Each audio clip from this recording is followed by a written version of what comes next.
Assalamualaikum warahmatullahi wabarakatuh. Selamat pagi adik-adik. Pada kesempatan kali ini kita akan belajar tema 5, subtema 2, pembelajaran 3 dan 4 untuk kelas 4. Nah, materi terdapat pada buku pegangan siswa tema 5, kemudian buku LKS dan juga buku pendalaman materi.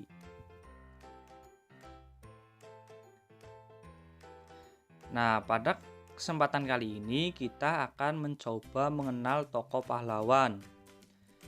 Yang pertama kita coba mengenal Sultan Agung atau Sultan Besar. Sultan Agung merupakan raja yang terkenal pada masa Islam, yaitu di Kerajaan Mataram.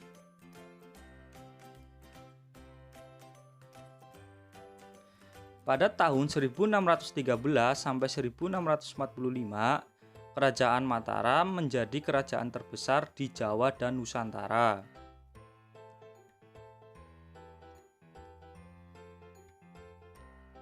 Adapun sosok dari Sultan Agung itu sendiri, yaitu diantaranya beliau merupakan orang yang gigih dalam melawan Belanda.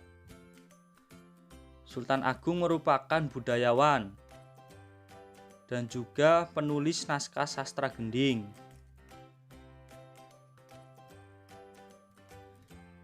Ia juga menetapkan bahasa Bagongan sebagai bahasa yang harus digunakan untuk menghilangkan kesenjangan pada kerajaan.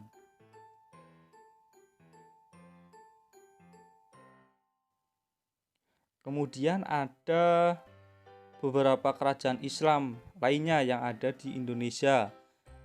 Di antaranya yaitu ada Samudra Pasai.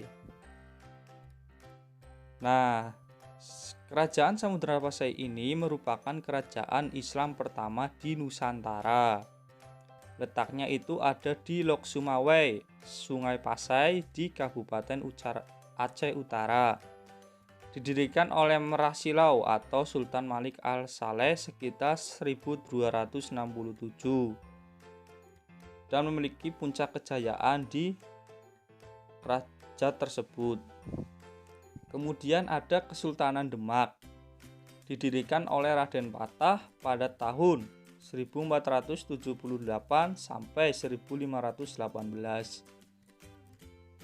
Nah, kejayaannya itu terjadi pada masa Sultan Trenggana sekitar 1521 sampai 1546. Kemudian ada Kesultanan Banten, terletak di Provinsi Banten, ujung barat dari Pulau Jawa. Yang memimpin pada saat itu yaitu Sultan Ageng Tirtayasa. Nah, pada saat dipimpin beliau, masa pemerintahnya itu sangat maju.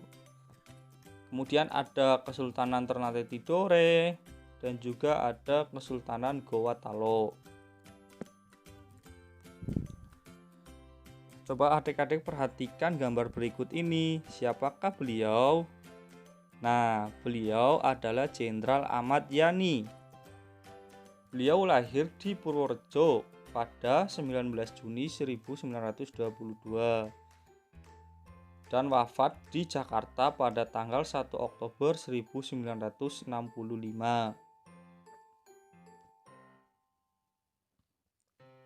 Beliau anak dari pasangan Sarjo bin Suharyo dan Murtini. Pendidikan formal Ahmad Yani.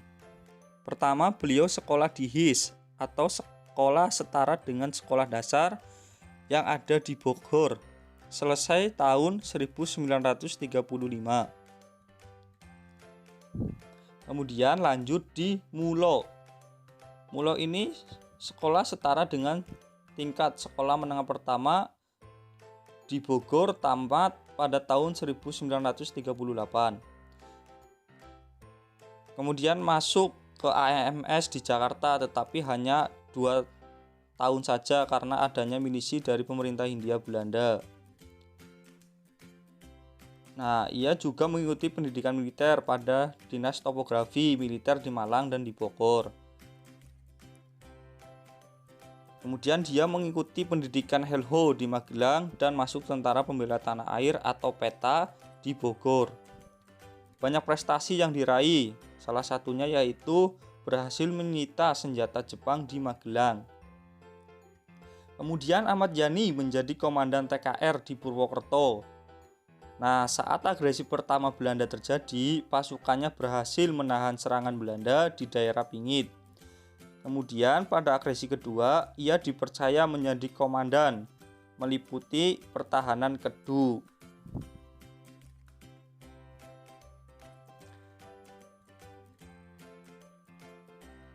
Pada tahun 1955, Ahmad Yani disekolahkan ke Amerika di Command and General Staff College di Fort Leavenworth di Kansas selama 9 bulan.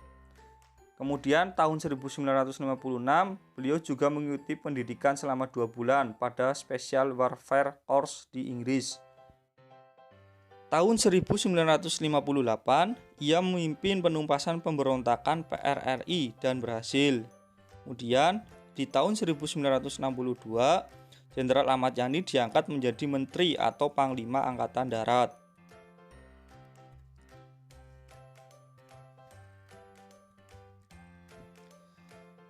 Ahmad Yani wafat pada 1 Oktober 1965 karena ditembak di depan kamar tidurnya.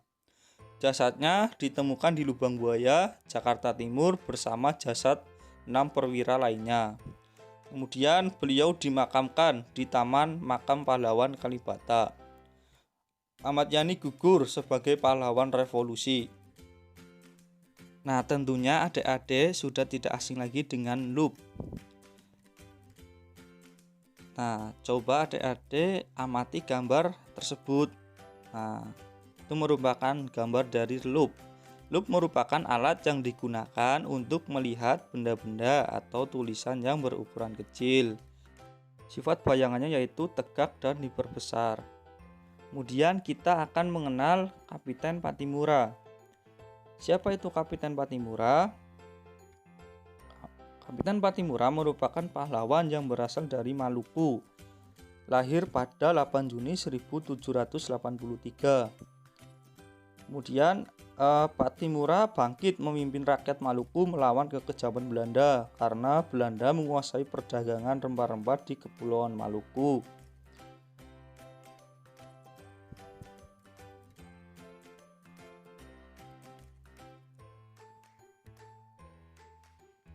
Pada tahun 1817, perlawanan rakyat Maluku yang dipimpin Patimura berhasil merebut benteng Dorset di Saparua. Kemudian perlawanan Patimura meluas ke Ambon, Seram, dan lain-lain. Tetapi pada 16 Desember 1817, Patimura tertangkap Belanda karena pasukan Belanda yang makin kuat. Kemudian kita mengenal Martha Christina Tiahahu. Lahir pada 4 Januari 1800 di Abubu, Nusa Laut, Maluku. Nah, Martha ini merupakan anak pertama dari Kapiten Patimura. Ia terkenal menjadi sosok yang pemberani dan memiliki kemauan yang keras. Ia ikut melawan Belanda di Saparua, membantu ayahnya yaitu Kapiten Patimura. Ketika bertempur, ia suka memegang tombak. Martha bersama rakyat bertempur sengit mempertahankan tanahnya, akan tetapi kehabisan amunisi sehingga mundur dan bertahan di pegunungan. Lalu Martha diasingkan ke Pulau Jawa dan dipaksa bekerja di perkebunan kopi. Dia merasa sangat sedih ketika mengetahui atau ditinggal oleh orang tuanya yaitu Kapiten Patimura. Pada 2 Januari 1818, Martha Christina Tiahahu menghembuskan nafas terakhirnya karena tubuhnya yang semakin lemah. Dia merupakan sosok wanita pemberani yang dijadikan sebagai inspirasi wanita Indonesia. Di usia muda, dia sudah berani ikut serta dalam melawan Belanda. Kemudian kita coba mengetahui penggolongan pahlawan menurut periodenya. Yang pertama, pahlawan perjuangan kemerdekaan. Di antaranya yaitu ada Dut Nyadin dari Aceh, Sultan Ageng Tirtayasa dari Banten, dan Kapiten Patimura dari Maluku. Kemudian pahlawan pergerakan nasional. Di antaranya yaitu ada Raden Ajeng Kartini, Dr. Sutomo, dan Ki Hajar Dewantoro. Kemudian pahlawan kemerdekaan nasional ada Dr. Muwardi, Dr. Saharjo, dan Robert Walter Wongsidi. Dan pahlawan proklamasi kemerdekaan ada Insinyur Soekarno dan Dr. Andes Muhammad Hatta. Negara yang berkeadilan. Indonesia merupakan negara yang mengatur keadilan bagi seluruh rakyatnya. Hal tersebut tercantum pada sila kelima Pancasila yang bunyinya keadilan sosial bagi seluruh rakyat Indonesia. Lambang dari sila kelima Pancasila yaitu kapas dan padi. Padi dan kapas mewakili makna kemakmuran, kecukupan sandang, dan pangan, yang merupakan harapan dan hendak dicapai semua warga negara sehingga akan menjadikan warganya hidup dengan baik, makmur, dan sejahtera.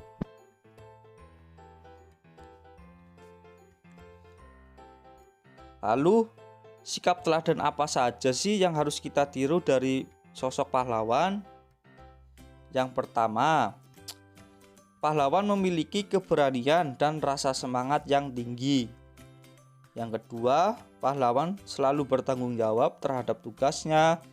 Kemudian pahlawan pantang menyerah dan memiliki rasa nasionalisme dan cinta tanah air yang tinggi.